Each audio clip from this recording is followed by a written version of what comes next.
Bonjour à tous, nous allons voir dans cette cinquième partie la page Deliver pour exporter notre projet, pour l'exploiter par la suite comme l'on souhaite. Soit on réimporte dans un montage, dans un logiciel, soit on sort le film complet, autonome et on n'a plus rien à faire. Donc dans les premières parties que l'on retrouvera sur le site videoeffect.fr, j'ai consacré une première partie sur la page média, une deuxième partie sur la page edit avec quelques notions de montage et de trucage. Et ensuite, j'ai actuellement fait deux petites parties sur la page color pour expliquer un peu les principes de base de l'étalonnage, l'utilisation de quelques nodes, de tracking, etc., etc. Et aujourd'hui, on va se consacrer exclusivement à cette page Deliver qui est la page pour exporter notre projet vers un film ou différentes parties d'images pour pouvoir travailler, ensuite retravailler le montage ou faire des effets si nécessaire sous After Effects, Motion, Premiere, enfin tous les logiciels possibles et inimaginables de la Terre. Donc cette page Deliver ici, elle concerne, donc, il y a plusieurs onglets ici qu'on retrouve, donc la page basique avec vraiment les options basiques d'export, hein. Donc ici on retrouve le preset de setup, le preset de vidéo, donc on choisira ici le format d'exportation de notre vidéo, ici, idem pour le son, et enfin le fichier, l'emplacement du fichier sur notre ordinateur. Donc dans la page Advanced, on retrouve tous les paramètres avec en plus quelques options qui vous permettront de choisir plus d'options justement pour cette exportation. Donc l'exportation ici, elle se présente sous l'effet avec plusieurs onglets, donc preset, vidéo, audio, file et options. Donc on va commencer avec le preset ici qui permettra de choisir le setup qui nous intéresse pour faire un export. Donc si vous choisissez None, il n'y aura aucun preset ici qui seront établis. Donc ce sera à vous de devoir resélectionner pour chaque onglet de cette page avancée, de resélectionner tous les paramètres nécessaires pour pouvoir faire un export avec un logiciel. Donc moi, par exemple, je travaille avec Final Cut Pro 10, donc si je travaille avec Premiere ou Final Cut Pro 7, je choisirai cet export, ou Avid, je choisirai cet export, ou pour faire un export pour partager sur Internet, vous pouvez aussi choisir cet export Video Sharing Export.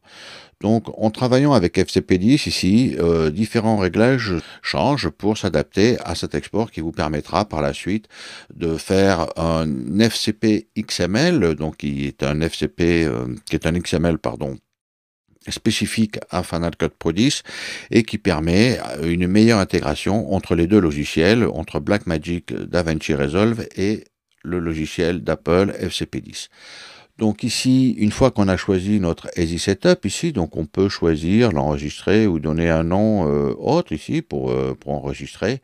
Et ensuite ici, vous retrouverez comme moi Fred vers FCP10 par exemple. Voilà, donc là j'ai plusieurs paramètres qui viennent de se changer et qui pourront, si vous avez une récurrence de sortie à faire, voilà, vous pouvez enregistrer directement vos paramètres propres pour gagner du temps lors de la sortie. Mais bon, c'est assez basique, assez simple, assez rapide. Donc, une fois qu'on a fait XML, ici, on peut choisir dans vidéo le format du codage. Donc, on voit qu'on peut travailler soit en MXF, soit en QuickTime. Donc, ensuite, ici, on peut travailler soit en XQ, en 4.4K, en HQ, en 4.2.2, en LT, en proxy. Enfin, vous avez ici tous les formats que vous souhaitez pour travailler. Donc moi en principe je travaille en 4.2.2 parce que mon signal à la base c'est du H264 qui provient d'un Canon. Donc mon image n'est pas non plus avec un signal top qualité, donc du ProRes 4.2.2 suffit largement. Ensuite, ici, vous pouvez choisir au niveau de la compression. Donc, soit vous pouvez rendre vos images si vous travaillez en entrelacé, et sinon en progressif, bah, vous ne cochez pas ici. Vous pouvez rendre la source à la résolution de la source, ça veut dire en 1920 par 1080, en sachant qu'ici, vous pouvez changer et vous pouvez ici exporter dans un autre format. Alors, attention, pour ceux qui travaillent avec la version Lite, l'exportation maximale pour DaVinci Resolve se limitera à l'Ultra HD. Donc moi, je décide par exemple de travailler dans cette source résolution, comme ça je n'ai pas à réfléchir, je sais que c'est du 1920 par 1080 ici, voilà, et comme ça je n'ai pas de souci pour mon export. Donc là, on va travailler en 1920 par 1080. Ensuite, ici, vous avez le niveau de vidéo, donc soit en data, soit en vidéo. Donc, vous pouvez choisir le mode automatiquement. Donc, le logiciel traitera votre image soit en format vidéo, ici, donc en 64 940, ou alors en format data, entre 0, donc ici il indique 4, et 1019 images. Donc moi je préfère travailler en auto. Ça c'est le logiciel qui va gérer exactement tous les paramètres. Et ici, on a tout ce qu'il faut pour générer les métadonnées exportées avec vos images. Ensuite, ici, nous avons la partie audio. Donc, soit vous exportez l'audio, soit vous ne l'exportez pas. C'est vous qui choisissez, suivant vos besoins de montage. Donc, en principe, si vous travaillez sur un film autonome, donc il vous faudra évidemment exporter la vidéo pour pouvoir et l'audio pour pouvoir avoir un fichier final complet. Ensuite, ici, on retrouve la file. Donc, dans ce fichier ici, c'est ici que vous allez déterminer exactement où vos fichiers seront rendus. Donc, ici, en appuyant sur Browse, ici, vous pourrez afficher. Donc, ici, voilà, on peut travailler, par exemple, moi, je vais le mettre sur le bureau. Donc, Fred Robin, desktop, voilà. Et ici, je vais créer un dossier. Donc, je fais OK pour mon desktop. Donc là, j'ai juste dit sur le bureau et ici, je vais créer un sous-dossier que je vais appeler DaVinci cours 5 Deliver. Voilà. Donc maintenant, le logiciel créera automatiquement un dossier sur mon bureau qui se nommera DaVinci cours 5 et dans lequel il ira déposer chaque rush avec l'étalonnage posé. Donc après ici, render add, donc vous avez la possibilité de choisir le maximum de frames par seconde et l'espace requis qui vous fait. Donc actuellement, il me dit qu'après render, il me restera que 20% de mon disque dur. Donc j'utiliserai 7% pour un petit montage qui dure à peine 30 secondes. Donc ça va faire du lourd. Et après, vous avez différentes options. Donc, vous pouvez soit rajouter des poignées ici. Donc, vous avez la possibilité de rajouter des poignées à vos images. Donc, moi, je vais lui dire, par exemple, je vais rajouter 25 images de poignées en entrée-sortie, ce qui permettra, si jamais sous FCP10 ou Premiere ou Avid, vous avez besoin de retoucher votre montage, vous aurez 25 images en point in et en point out de vos rushs pour pouvoir réajuster votre montage si besoin.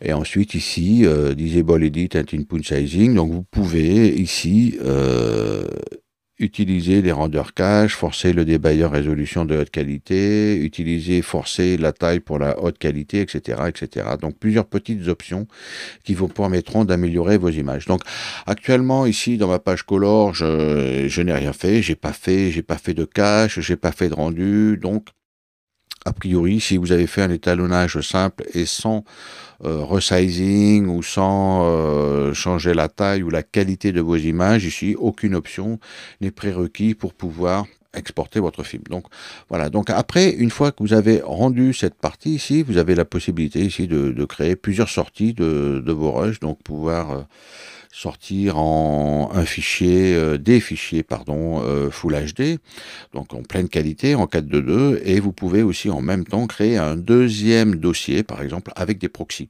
Ce qui vous permettra, par exemple, si vous travaillez avec des images 4K, de pouvoir faire un étalonnage plus ou moins rapide et appliquer différents paramètres de lutte ou améliorer vos images pour faciliter le travail du monteur, faire un export en 4K que vous relinkerez après par la suite et en proxy en même temps pour pouvoir exporter des fichiers de basse qualité pour pouvoir monter sur un ordinateur ancien ou pour travailler beaucoup plus vite si vous travaillez en multicaméra. Donc une fois que tous ces paramètres sont réglés ici, on va ajouter ce travail à la fenêtre de rendu. Donc cette fenêtre ici, Add Job to Render Queue, hop, ici on ramène un nouveau un dossier, un job qu'on appelle un travail, qui enverra ce travail dans le logiciel. Donc après ici, je sélectionne bien les différentes parties de mon montage. Donc ici, le job, j'ai rien sélectionné, donc a priori, il devrait tout exporter. Donc j'ai plus qu'à faire Start Render. Et à ce moment-là, on voit ici qu'il a sélectionné toutes nos images. Donc on aurait pu prendre une partie ici, par exemple, n'exporter que ce premier plan ici avec un point I et un point O. Et à ce moment-là, il aurait exporté que le plan sélectionné.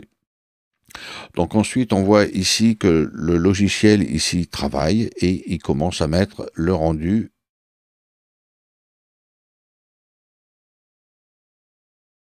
qui va durer plus d'une minute 30. Ici, on voit bien, donc la durée étant 1 minute 27.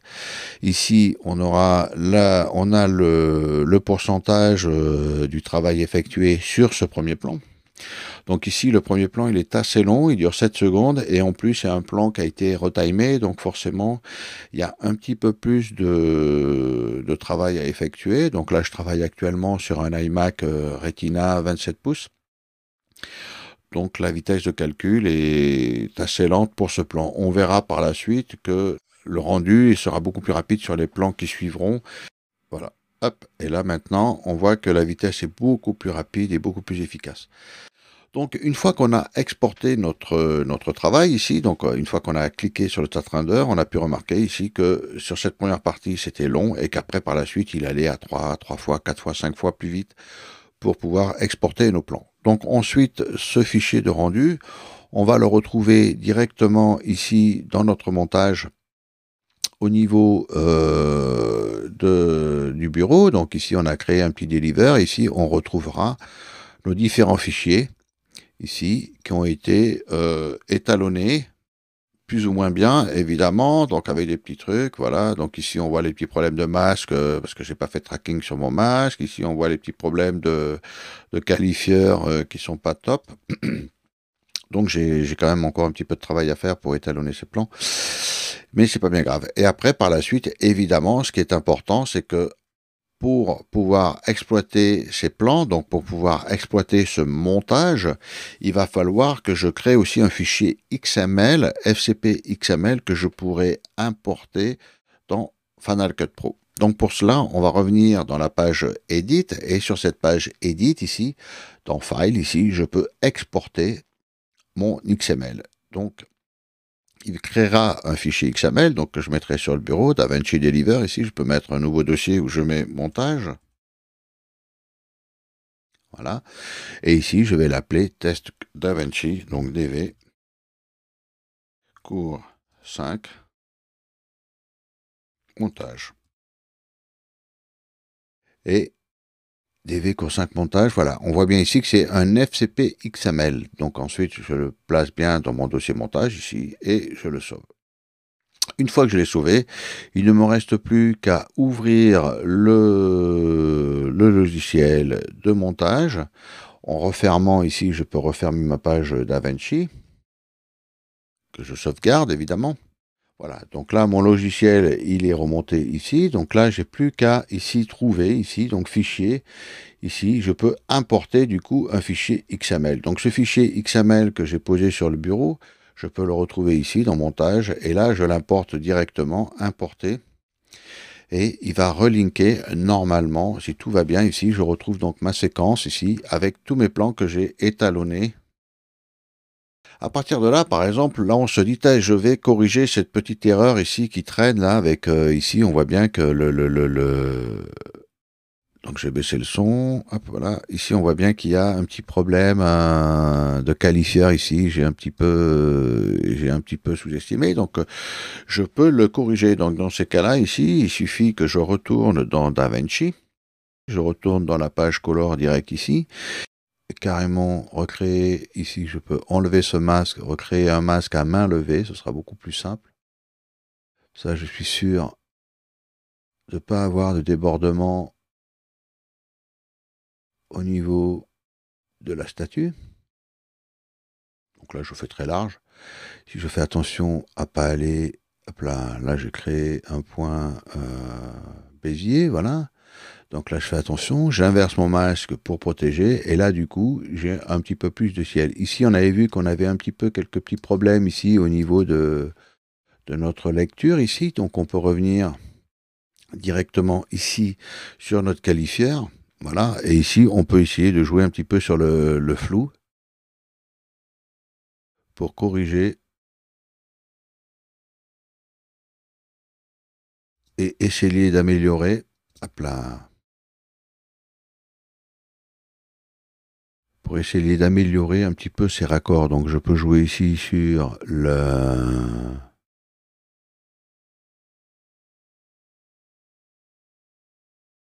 Voilà.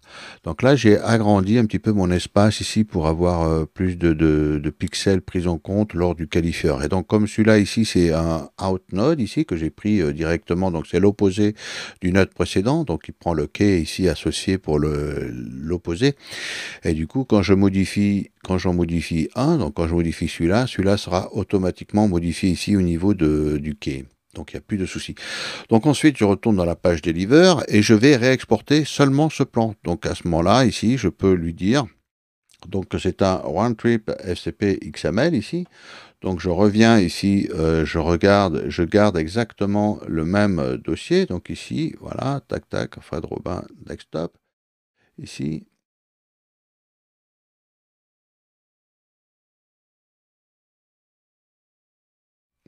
Et ici, je peux aller chercher dans mon desktop le cours DaVinci Resolve, voilà, et je fais OK. Donc là maintenant, ici, je fais un point in. Voilà, donc je sélectionne que ce plan ici. Je vérifie bien ici que je suis en auto, 422, QuickTime, que j'ai bien tout, mais... Enfin, je rajoute à la liste ici, je supprime celle qui a déjà été faite auparavant, sinon il va me demander si je veux la refaire ou pas, et là j'exporte. Et du coup là on voit que je exporte que mon plan que j'ai rectifié. Donc là j'ai bien modifié tout mon plan, ça il a déjà fini. Et ici maintenant, voilà, donc là on peut vérifier, hop. Et là on voit bien qu'il a exporté ici le même plan au même endroit. Donc du coup, lorsque je vais revenir directement dans FCP10, ici direct, normalement, ici, je devrais tout simplement avoir récupéré mon plan qui a déjà été modifié. Donc, je n'ai rien d'autre à faire. Et ça, c'est quand même assez pratique. Ah, j'ai fait une petite erreur, excusez-moi. En voulant modifier, hop, je baisse mon son, voilà. Et donc là, je récupère mon plan directement. Je n'ai pas refait d'export XML, je n'ai pas refait de quoi que ce soit. Grâce au OneTrip FCP10 XML, je peux maintenant aller modifier directement, comme je le souhaite, un plan dans DaVinci. Et quand je reviendrai dans FCP10, ce sera automatiquement synchronisé entre les deux fichiers. Voilà pour cette page Deliver. Donc on a fait à peu près le tour complet d'une façon simple et rapide qui vous permettront de justement, ces 5 petites leçons vous permettront d'aborder le logiciel, et j'espère qu'il vous donnera envie surtout que ces leçons vous donneront envie de découvrir encore plus ce logiciel et d'aller fouiner un peu sur le net pour trouver plein de tutoriels qui vous donneront envie d'améliorer, de pouvoir corriger et d'avancer sous DaVinci Resolve. Voilà, à bientôt.